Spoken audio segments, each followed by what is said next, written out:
¿Qué ocurre con el lenguaje escrito? De las aproximadamente 6.000 lenguas existentes, solo 200 han desarrollado algún sistema para representar los sonidos del habla de forma visual, como la escritura.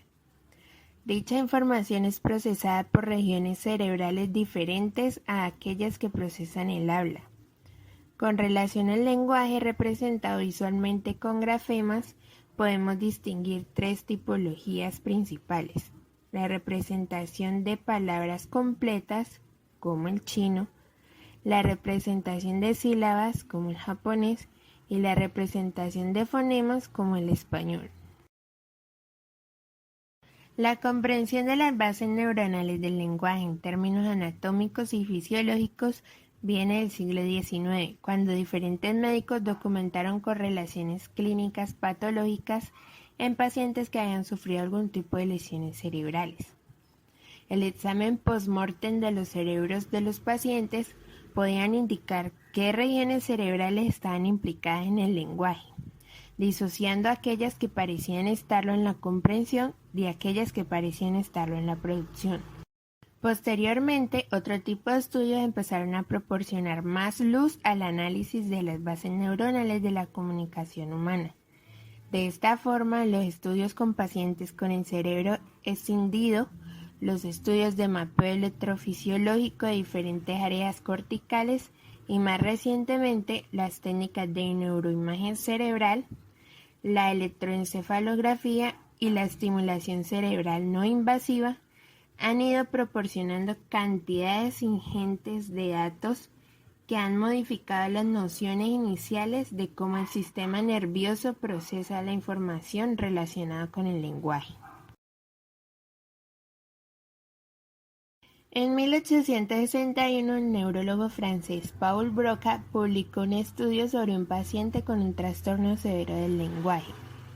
2 años después, Broca publicó otro estudio que recopilaba los expedientes de 2 docenas de pacientes con problemas de lenguaje similares, que presentaban lesiones en la tercera circunvolución frontal del hemisferio izquierdo.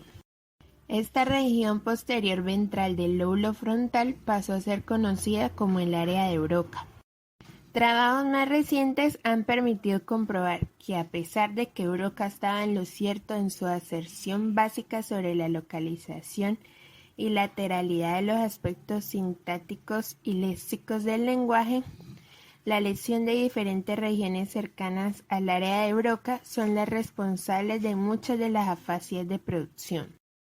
Las evidencias más actuales indican que alrededor del 95% de las personas presentan los circuitos tanto para la producción como para la comprensión de los aspectos léxicos y semánticos del lenguaje, principalmente en el hemisferio.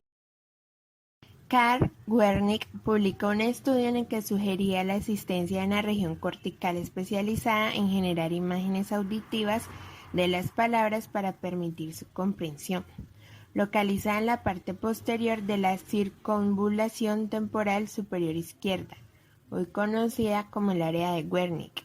Distinguió inicialmente las localizaciones de las lesiones en los pacientes que presentaban problemas en la producción del lenguaje, de las localizaciones de lesiones de los pacientes que presentaban problemas de comprensión. Wernicke se dio cuenta de que algunos pacientes afásicos conservaban la capacidad para producir un discurso con una gramática correcta y con la sintaxis apropiada, pero que eran incapaces de entender lo que se les decía o lo que leían. Este tipo de pacientes producían un discurso que, aunque resultaba estructuralmente coherente, carecían de sentido. Las observaciones mostraron que los pacientes presentaban lesiones en la región posterior y superior del lóbulo temporal, la mayoría siempre en el hemisferio izquierdo. Esta alteración en la comprensión del lenguaje se denominó afasia de Wernicke.